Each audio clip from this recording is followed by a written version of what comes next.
Hello friends, स्वागत है हमारे यूट्यूब चैनल सिंसियर स्टडी में। आज हम लोग चैप्टर स्टार्ट करने वाले हैं यहाँ से कंपाउंड इंटरेस्ट का। ठीक है, चक्रवृद्धि ब्याज का। लेकिन क्या है चक्रवृद्धि ब्याज और साधारण ब्याज में कि मतलब पार्ट वाइज कर करके 2-3 पार्ट में वीडियो लाना पड़ेगा, क्योंकि चक्रवृद्धि ब्याज से बहुत सारे टाइप से क्वेश्चन पूछे जाते हैं। तो मैंने सोचा कि आज अगर कंपाउंड इंटरेस्ट स्टार्ट कर रहे हैं, हो सकता है मान लीजिए 4-5 पार्ट में आपको हम लोग बताएंगे, तो क्या होगा कि उससे पहले आपको जो भी क्वेश्चन मिलेगा कहीं, तो आप अगर सेट आउट मार रहे हैं तो देखिएगा तो क्वेश्चन फंसेगा। तो सोचे कि क्यों ना सबसे पहले हम कुछ इंपॉर्टेंट टॉपिक्स है जिसको कवर कर ले, जिससे ज़्यादा क्वेश्चन पूछे जाते हैं। तब अगर आप लोग सेट भी मारिएगा, चाहे कहीं क्वेश्चन अगर बनाइएगा, तो आप लोगों को लगेगा कि चलो मैंने कुछ सीख लिया है। और उसके बाद जो भी है धीरे धीरे हम लोग करके सीखेंगे। तो सिंपल सा जो मतलब 2-3 पॉइंट होता है, टॉपिक पे ज़्यादा क्वेश्चन पूछता है, उस टॉपिक को हम लोग इस वीडियो में कवर कर लेंगे जल्दी से। और बाकी का 3-4 वीडियो जो बनेगा चक्रवृद्धि ब्याज पे, उसमें हम लोग डिटेल्स में पढ़ेंगे आखिर चक्रवृद्धि ब्याज के मतलब प्रत्येक टाइप के क्वेश्चन को हम लोग उसमें बनाएंगे। यहाँ पे सबसे पहले देखिए क्वेश्चन एक दिया हुआ है कि 5,000 रुपया पर 3 वर्षों का 10% वार्षिक की दर पर चक्रवृद्धि ब्याज कितना होगा। ठीक है, तो यहाँ पे हम लोग सिंपल से जानते हैं क्या, पी किसको बोलते हैं, मूलधन। तो मूलधन कितना दिया हुआ है, 5,000 रुपया दिया हुआ है। यहाँ पे लिखिए समय कितना दिया हुआ है, 3 वर्ष दिया हुआ है। टी से समय को रिप्रेजेंट करते हैं। और देखिए 10% दिया हुआ है दर, यानी दर को आर लिखते हैं। आर बराबर कितना दिया हुआ है, 10% दिया हुआ है। ठीक है, क्वेश्चन को बनाने का बहुत सारा तरीका होता है। हम लोग बचपन में पढ़े हैं कैसे बनाते हैं कि ए बराबर पी इंटू, ये फार्मूला पढ़े थे, ए बराबर पी इंटू 1 + r/100 के पावर टी। इससे हम लोग सॉल्व करते थे। ठीक है, ऐसे भी आप लोग बना सकते हैं, लेकिन मैं आप लोगों को एक नया तरीका से बता रहा हूँ कि कैसे आप लोग ईजी अप्रोच से इस क्वेश्चन को आप सॉल्व कर सकते हैं। तो आप लोग क्या कीजिएगा, सिंपल सा 5,000 रुपया लिखिए। और देखिए 10% वार्षिक दर से बोल रहा है ना, 3 वर्षों तक, तो 10% 100 में 10 ऐड कीजिएगा तो कितना होगा, 110। और बट्टा में 100 लिखिए। और वैसे 3 साल का है ना, तो 3 बार लिखिए, फिर 110/100, फिर से लिखिए 110 और बट्टा में लिखिए 100। ठीक है, अब काट दीजिए, 1 0 2 0 3 0। ठीक है, तो यहाँ से 1 2 3 कट गया। यहाँ से देखिए 1 2 3, तो यहाँ से 1 2 3 यानी सब कुछ कट गया, बच गया 5 × 11 × 11 × 11। अच्छा, आप लोगों को क्यूब तो याद नहीं होगा, 11 का क्यूब कितना होता है, 1331 होता है। और गुने जो 5 है, इससे 5 से इसमें गुना करेंगे हम लोग, तो 5 से गुना करेंगे तो कितना हो जाएगा, 5 से एक बार में 5, और 5 3 15 हर्षी लेख, और 5 3 15 1 16 हर्षी लेख, और 5 6 कम 5 और 1 6 होता है। तो कितना हो गया, 6655। ये हमारा क्या निकला, मिश्र धन निकला। मिश्र धन का मतलब क्या होता है, मिश्र धन का मतलब होता है मूलधन प्लस ब्याज। ठीक है, ये मूलधन प्लस ब्याज है। और हम लोग को निकालना क्या है, सिर्फ चक्रवृद्धि ब्याज। ठीक है, क्या बोल रहे हैं, चक्रवृद्धि ब्याज यानी कंपाउंड इंटरेस्ट। तो कंपाउंड इंटरेस्ट कितना हो जाएगा, अब देखिए ये मिश्र धन है ना हमारा 6655, यानी 6655 क्या है, मूलधन प्लस ब्याज है। और मूलधन प्लस ब्याज में से अगर सिर्फ मूलधन को घटा देंगे तो हमारा ब्याज निकल जाएगा। तो मूलधन घटा दिए तो 1655 रुपया क्या आ गया, हमारा ब्याज। और यही हमारा आंसर हो जाएगा, ऑप्शन नंबर ये हमारा राइट आंसर हो जाएगा। ठीक है, तो ये सिंपल से अगर इस टाइप का कोई भी क्वेश्चन अगर पूछे, जैसे 3 वर्ष में 10% वार्षिक दर, 20% वार्षिक दर 2 वर्ष का पूछे, तो आप सिंपल से ऐसे गुना करते चले जाइए। सबसे सिंपल अप्रोच है, इससे आसान नहीं हो सकता है। और भी बहुत सारे होते हैं, ट्री मेथड होते हैं, पर वो सब आप लोग सिंपल से इसी से बनाइएगा। और जैसे जैसे क्वेश्चन आता जाएगा मैं आपको बताते चलूँगा कि आप किस टाइप से बना सकते हैं और भी तरीके से क्वेश्चन को। चलिए, अब इस टाइप का सिर्फ एक ही क्वेश्चन मैं दिया हूँ, अब इससे ज़्यादा इस टाइप से मैं नहीं देने वाला हूँ। तो आप अब अपने बुक से जिस भी आप किताब से पढ़ते हैं उस किताब से आप क्वेश्चन को बनाइएगा और इस तरीके से बनाइएगा, आपका आंसर आएगा और आप बहुत ही आसानी से आप क्वेश्चंस को बना पाएंगे। अब चलते हैं हम लोग दूसरे क्वेश्चन पे।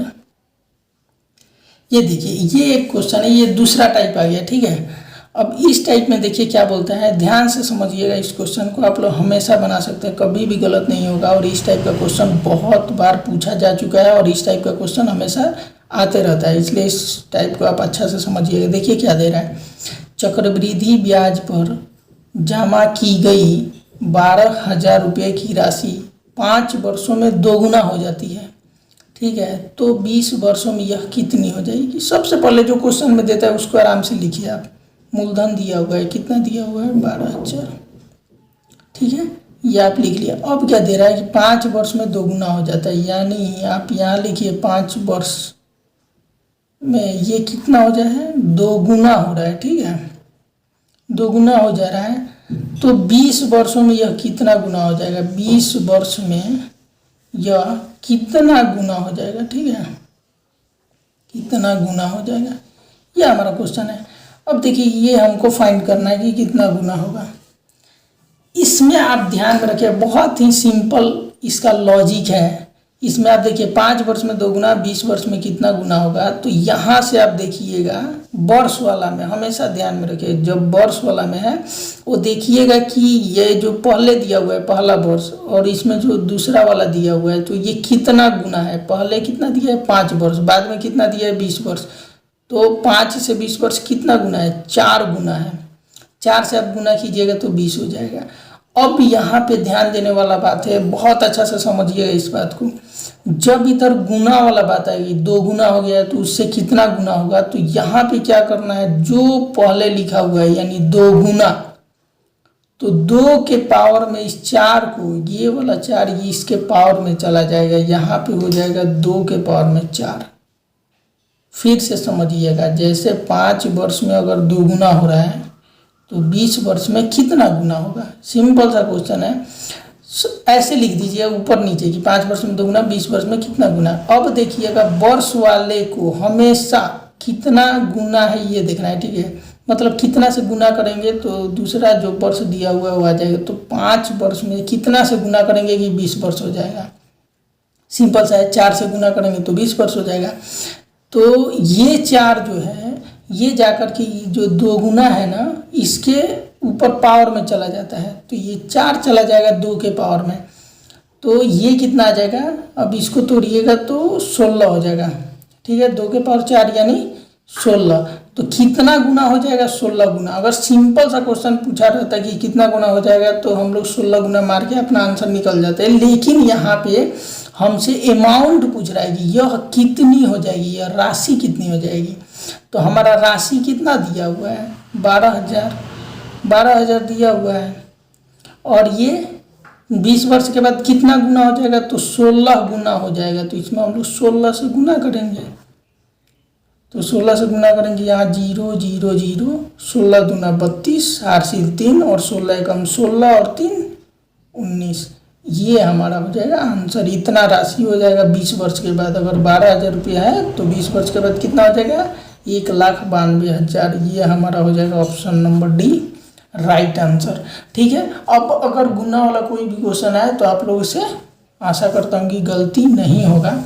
और फिर वैसे तो हम लोग अभी चक्रवृद्धि ब्याज पूरा डिटेल्स में पढ़ने वाले हैं, तो फिर हम लोग बहुत सारे क्वेश्चंस को बनाएंगे जिससे हम लोग का जो भी डाउट है वो सब क्लियर हो जाएगा। चलते हैं हम नेक्स्ट क्वेश्चन पे। देखिए एक इस टाइप का क्वेश्चन पूछता है, ये देखिए क्या बोल रहा है कि एक धनराशि चक्रवृद्धि ब्याज 3 वर्षों में 2400 तथा 4 वर्षों में 2520 हो जाती है, तो ब्याज की दर बताइए, ठीक है।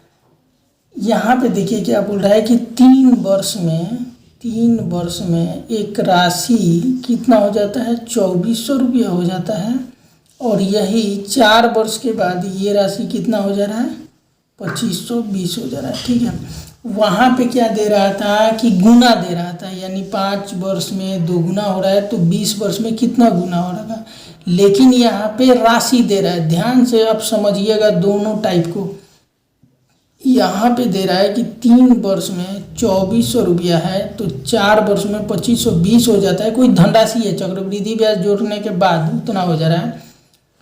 तो यहाँ पे आप लोग क्या कीजिएगा, देखिए यहाँ पे अंतर देखिएगा कितने वर्ष का अंतर है। अगर सिर्फ 1 वर्ष का अंतर है, अगर अंतर सिर्फ 1 वर्ष का है तो इसको बनाने का अलग तरीका होता है। अगर यहाँ पे अंतर अगर मान लीजिए 2 वर्ष का हो, 3 वर्ष का हो, तो उसको बनाने का तरीका अलग होता है, ठीक है। तो जब सिर्फ अंतर 1 वर्ष का हो तो उसको कैसे बनाते हैं, देखिए यहाँ पे हम लोग देखेंगे यहाँ पे कितना अंतर है, यहाँ पे भी डिफरेंस देखेंगे ना, तो यहाँ पे अंतर निकल के आ रहा है 120 का, 120 रुपये का। जब सिर्फ 1 वर्ष का अंतर होना तो क्या कीजिएगा, 120 ये जो अंतर आ रहा है, अमाउंट में अंतर आ रहा है, इसको यहाँ पे लिख दीजिए, और जो पहला वाला अमाउंट है उसको नीचे लिख दीजिए 2400 और गुना कर दीजिए 100 से। ठीक है, अब देखिए आप लोग समझ रहे हैं यार, ये तो सब अजीब टाइप से बना रहे हैं क्वेश्चंस को, तो ये सब क्या है, शॉर्ट ट्रिक है, एकदम शॉर्ट में बनाने का एक मतलब ट्रिक बता रहे हैं। तो इसको आप लोग क्या कीजिएगा, इसको याद आपको रखना पड़ेगा। तो ऐसे अगर एक बार आप वीडियो देख लिए और सोचेंगे कि याद रह जाए तो नहीं रहेगा। इसको आप लोग क्या कर लीजिएगा, नोटबुक में इसको लिख करके रख लीजिएगा, और जब भी एग्ज़ाम देने जाइएगा तो कितना है, ज़्यादा से ज़्यादा 5-6 टाइप होगा, तो सब एक बार पढ़ लीजिएगा। एक टाइप का एक क्वेश्चन लिखिएगा, उसको 5-6 1-2 बार एग्जाम देने से पहले देख लीजिएगा, तो याद हो जाएगा वो क्वेश्चन, आप आराम से एग्जाम में करके आइएगा। तो यहाँ पे अब क्या करना है, सिंपल से इसको काटना है, 1 0 से इसको काट दीजिए और 1 0 से इसको काट दीजिए।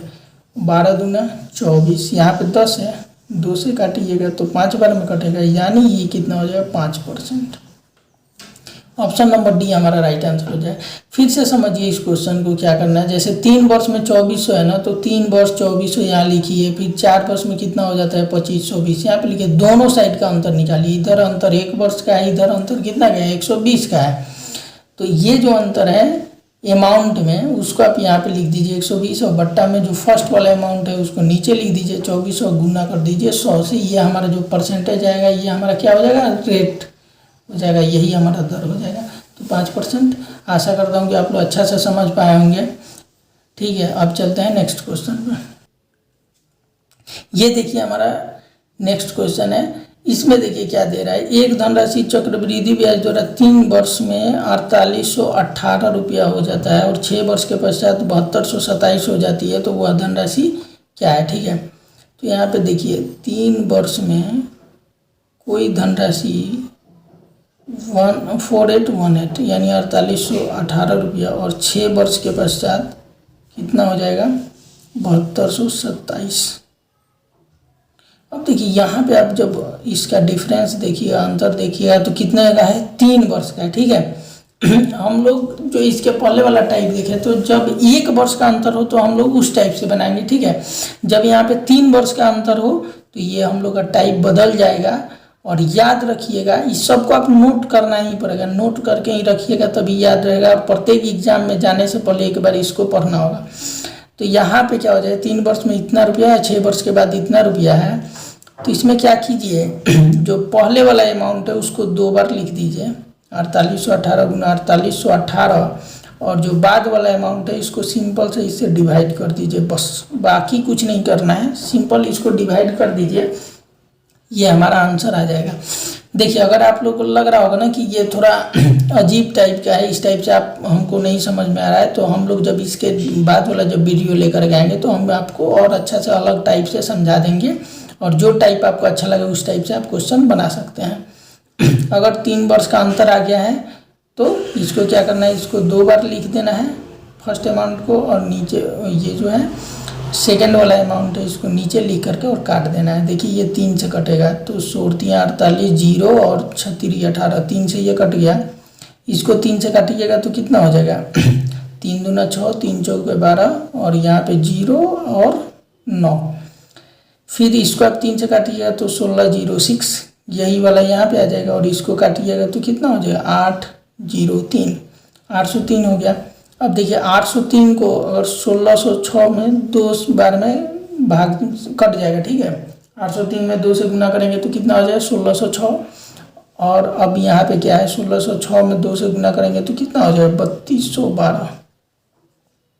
ये बहुत फास्ट कैलकुलेशन कर दिए आप लोग, आराम से कीजिएगा तो समझ में आ जाएगा। 1606 रुपया है और इसमें 2 से गुना करेंगे तो 3212 रुपया हो जाएगा, और यही हमारा आंसर होगा 3212। ऑप्शन नंबर सी हमारा राइट आंसर होगा। ठीक है, ध्यान से देखिएगा, अगर जब वर्ष का अंतर सिर्फ 1 हो तब इधर का अंतर निकालते हैं और उसको ऊपर लिखते हैं, फिर ये वाला फर्स्ट वाला अमाउंट नीचे लिखे 100 से गुना करते हैं, हमारा रेट ऑफ इंटरेस्ट आ जाता है। यहाँ पे क्या है 3 वर्ष में राशि इतना हो रहा है, 6 वर्ष में इतना हो रहा है, यहाँ पे अंतर 3 वर्ष का है, तो हम लोग क्या करेंगे, ऊपर वाले अमाउंट को 2 बार लिखेंगे, नीचे वाले अमाउंट को लिख करके काट देंगे। देखिए एक और चीज़ आप ध्यान में दीजिएगा, वहाँ पे हम लोग को रेट निकालना था, दर निकालना था, ठीक है, तो हम लोग वैसे किए थे। और यहाँ पे क्या निकालना था, हम लोग को अमाउंट निकालना था, यानी धनराशि, वो जो मूलधन है वो निकालना था। तो यहाँ पे हम लोग इस टाइप से बनाए। और बहुत सारे जब क्वेश्चन हम लोग करेंगे ना तो सब कुछ क्लियर हो जाएगा। थोड़ा सा कंपाउंड इंटरेस्ट को समझना मुश्किल है, पर कुछ क्वेश्चंस को हम लोग बनाएंगे तो आराम से इस टाइप को हम लोग समझ पाएंगे। और कंपाउंड इंटरेस्ट बहुत ही ईजी चैप्टर है, ज़्यादा डिफिकल्ट नहीं है, हम लोग को बहुत ज़्यादा डिफिकल्ट लगता है। ठीक है, इसको हम लोग ईजी बनाएंगे और इतना इजी बनाएंगे कि हम लोग से कोई भी क्वेश्चन ना छूटे कंपाउंड इंटरेस्ट से। चलिए ठीक है, मिलते हैं नेक्स्ट वीडियो में, तब तक के लिए बाय बाय।